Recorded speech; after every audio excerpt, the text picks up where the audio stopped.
হলো ৪৫ দিন আপনার নির্বাচনী প্রচারণা চলবে। তাহলে ৩ মাস সময় হাতে রেখেই তফসিল ঘোষণা করে থাকে স্বাভাবিকভাবে নির্বাচন কমিশন।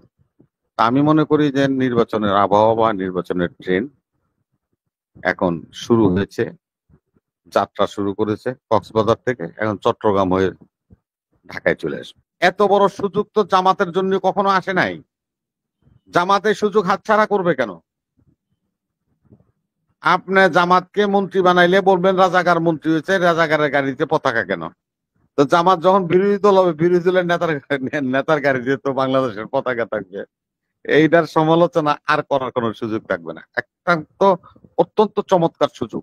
আমাদের দেশে দেখবেন মাদ্রাসার ছেলেরা লেখাপড়া করে না, ওরা মাথায় রুমাল, মুখের মধ্যে রুমাল বাইন্দা, বুঝছেন নাকি, মধুমিতা সিনেমা হলের টিকিট কেটে সিনেমা দেখে। তো বাইরে আসলে তখন ধরা খাইলে কয়, কিরি তুই যে মাদ্রাসায় বড় সিনেমা দেখলি, আমাকে এমন একটা দোয়া জানা আছে, এটা পয়রা যখন প্রতিমু তখন এই যে আমি যে পাপ করছি এটা মুছে যাবে। কেন এরা তো সব জানে। নির্বাচন নিয়ে দোয়াশা, নির্বাচন নিয়ে কোনো দোয়াশা নাই। এই সরকারের কাজ কি? এই সরকারের কাজ হলো নির্বাচন কন্ডাক্ট করবে, জাতিকে বিচার একটা এবং গণতান্ত্রিক সংস্কার সরকার করবে, উপহার। বিচার সংস্কার না হলে তো নির্বাচন দিবে না। বিচার তো হয়ে গেছে, হাসিনা 6 মাস জেল হয়েছে, তো এখানে আর কোনো সমস্যা নেই। হাসিনার 6 মাস জেল হয়েছে। আর আজকে আরেকটা দেখলাম হাসিনার, যে একজন রাজলক্ষ্মী পাওয়া গেছে, একজন রাজলক্ষ্মী পাওয়া গেছে। ওই লক্ষ্মী মোটামুটি বলে দিছে কোন সময় কোন কোন সময় তাকে নির্দেশ দিয়েছিল গুলি করতে। আজকে এটা উনি ট্রাইব্যুনালে, সে লক্ষ্মী পুলিশের সাবেক আইজি মামুন রাজসাক্ষী হয়েছেন। এই জন্য রাজলক্ষ্মী বললাম আর কি, একটা লক্ষ্মী পাওয়া গেছে, রাজসাক্ষী হয়েছেন এবং উনি বক্তব্য দিয়েছেন। আমি মনে হয় 2-4 তারিখ এর মধ্যেই এই বিষয়টাও মানে স্যাটিসফাইড হয়ে যাবে। আর তো নিজেই ও তো অপরাধ করতে করতে এমন এক জায়গায় পৌঁছিল যে আল্লাহর পক্ষ থেকেই তার মুখ দিয়ে এই সমস্ত কথা বের হয়ে আসছে।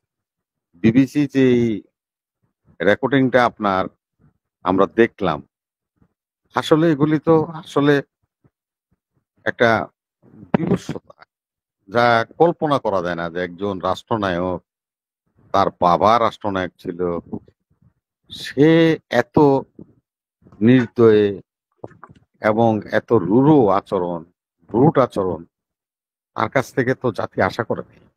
রাষ্ট্রপ্রধান হয়ে গুলি করার নির্দেশ, মেরে ফেলার নির্দেশ, এগুলি তো এখন প্রুফটেড। অতএব তার বিচারের ব্যাপারে এখন আর সমস্যা নাই, বিচার হয়ে যাবে। আর সংস্কার, সংস্কার তো হয়েই গেছে। তার মানে সংস্কারের নির্বাচন যা হয়ে যাবে ফেব্রুয়ারিতে, আপনারা প্রস্তুতি নিচ্ছেন? আমরা প্রস্তুতি নিচ্ছি। নির্বাচন তো যেটা প্রধান উপদেষ্টা বলছেন এবং আমাদের এই যে প্রেস চালায় দিল্লি স্টার শফি, উনি বলছেন যে ডিসেম্বরের মধ্যে নির্বাচন গুছিয়ে ফেলার জন্য। তো ডিসেম্বরের নির্বাচন হলে মোটামুটি আপনার 3 মাস আগে তো শিডিউল ঘোষণা করতে হয়, তফসিল ঘোষণা করতে হয়। তা না হলে তো নির্বাচন হবে কিভাবে? ডিসেম্বরে তো তাহলে প্রস্তুতি, শিডিউল প্রস্তুতি নাই। যদি হয় না, ডিসেম্বরে যদি প্রস্তুতি হয়, নির্বাচন করার নির্দেশ দেয়, তাহলে তো আপনার শিডিউল ঘোষণা করতে হবে 3 মাস আগে। তাছাড়া উপায়টা কি? 3 মাস আগে করতে হবে। আর ফেব্রুয়ারিতে যদি নির্বাচন কন্ডাক্ট করতে চায়, তাহলে ডিসেম্বরের প্রথম দিকে মনে করেন তফসিল ঘোষণা করতে হবে। কারণ 3 মাস সময় তো আপনাকে দিতে হবে। আপনি এখানে 45 দিন তো আপনার প্রার্থীরা তাদের প্রচারণা চালাবে, তারপরে তারা প্রার্থীতা জমা দিবে, এগুলি স্ক্রুটিনিং হবে, তারপরে প্রার্থীদের বিভিন্ন রকম সমস্যা আছে, কেউ বাদ যাবে, কেউ থাকবে, এসব কিছু করে মার্কা দিবে, তারপরে হলো 45 দিন আপনার নির্বাচনী প্রচারণা চলবে। তাহলে 3 মাস সময় হাতে রেখেই তফসিল ঘোষণা করে থাকে স্বাভাবিকভাবে নির্বাচন কমিশন। তা আমি মনে করি যে নির্বাচনের আবহাওয়া বা নির্বাচনের ট্রেন্ড এখন শুরু হয়েছে, যাত্রা শুরু করেছে কক্সবাজার থেকে, এখন চট্টগ্রাম হয়ে ঢাকায় চলে আসবে ট্রেন। তো আমরা আশা রাখি যে খুব স্বল্প সময়ে এটার একটা পূর্ণ বাস্তবায়ন আমরা দেখতে পাবো। আপনারা নির্বাচনী ট্রেনে উঠে যেতে পারবেন? না, সবাই উঠে গেছে নির্বাচনের ট্রেনে, কিন্তু সবাই উঠে গেছে। জামাত তো 289টা আসনের প্রার্থী ঘোষণা করে দিচ্ছে। ওরা বলছে যে ওরা ওই যে সমাবেশ আছে সেখানে ইয়ে না হলে 7 দাবি না মানলে যাবে না নির্বাচনে। ওইটা সেই জন্য আমি বলছি যে সে 289 আসনের অলরেডি প্রার্থী ঘোষণা করে দিয়েছেন, সেটা তাও আবার কি জাতীয়ভাবে, সে তার দলীয় ভাবে সে প্রার্থীদের নাম প্রকাশ করেছেন। যে 289 জন প্রার্থী যে দিচ্ছে জামাত, তাদের নাম প্রকাশ করেছেন, এবং তারা নির্বাচনে যদি নাই যাবেন, নির্বাচনে ট্রেনে নাই উঠবেন, কেউই 289 জন প্রার্থীর নাম ঘোষণা করলো না। এবং খালেদা জিয়া নিজে প্রার্থী হবে কিনা সেটাও বিএনপি জানে না।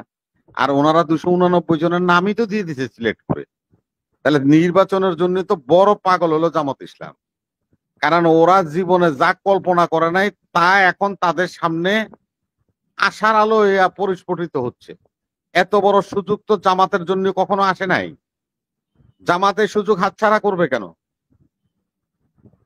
আপনি জামাতকে মন্ত্রী বানাইলে বলবেন রাজাকার মন্ত্রী হয়েছে, রাজাকারের গাড়িতে পতাকা কেন? তো জামাত যখন বিরোধী দল হবে, বিরোধী দলের নেতার গাড়িতে তো বাংলাদেশের পতাকা থাকবে।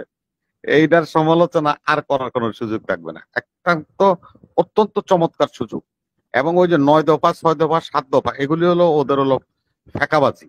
ওই যে জামাত টামাত এরা তো ওই যে কিছু ফেকা হাদিস টাদিস জানে, এরা এই সমস্ত ফেকাবাজি করে কইরা জনগণের মধ্যে একটা ক্যামোফ্লাইজ সৃষ্টি করে। আসলে কিন্তু তারা নির্বাচনের ট্রেনে, সকল দলের আগে নির্বাচনের ট্রেনে উঠছে জামাত, এবং 289 জন প্রার্থীর নাম তারা এর সাথে তো অলরেডি চরমোনাইও ঘোষণা করে। বলতেছে নির্বাচনে 2 দিন আগে বললো যে জামাত বললো যে নির্বাচনে পরিবেশ নেই, আজকে আবার চরমোনাই বলছে নির্বাচনে পরিবেশ নেই। মানে ওরা কি একই সুরে কথা বলছে কিনা? হ্যাঁ, নির্বাচনের পরিবেশ নাই, হ্যাঁ পরিবেশ নাই, এ কথাটা কিন্তু সত্য কথা। এটা সত্য কথা, নির্বাচনের পরিবেশ নাই। এটা আপনি আমি কেন সবাই বলতেছি নির্বাচনের পরিবেশ নেই। ওরা দুজনে আবার একটু স্পেশাল জানে। কারণ আমাদের দেশে দেখবেন মাদ্রাসার ছেলেরা লেখাপড়া করে না, ওরা মাথায় রুমাল, মুখের মধ্যে রুমাল বান্ধা, বুঝছেন নাকি, মধুমিতা সিনেমা হলের টিকিট কেটে সিনেমা দেখে। তো বাইরে আসলে তখন ধরা খাইলে কয় কিরি তুই যে মাদ্রাসায় বড় সিনেমা দেখলি, আমাকে এমন একটা দোয়া জানা আছে, এটা পয়রা যখন প্রতিমু তখন এই যে আমি যে পাপ করছি এটা মুছে দেবে। কেন এরা তো সব জানে, কোরআনের সবকিছু এ টু জেড। এখানে কোরআনে কি পড়লে মাপ পাইব, কি পড়লে গুনাহ কম হইব, গুনাহ মাপ পাইব, সবকিছু ওরা জানে। আমরা কিন্তু আম পাবলিক জানি না। যার কারণে ওদের কাছে অনেক ধরনের সিস্টেম আছে, ওরা এগুলি প্রয়োগ করে। ওরা সবার আগে জানে যে নির্বাচনের পরিবেশ নেই।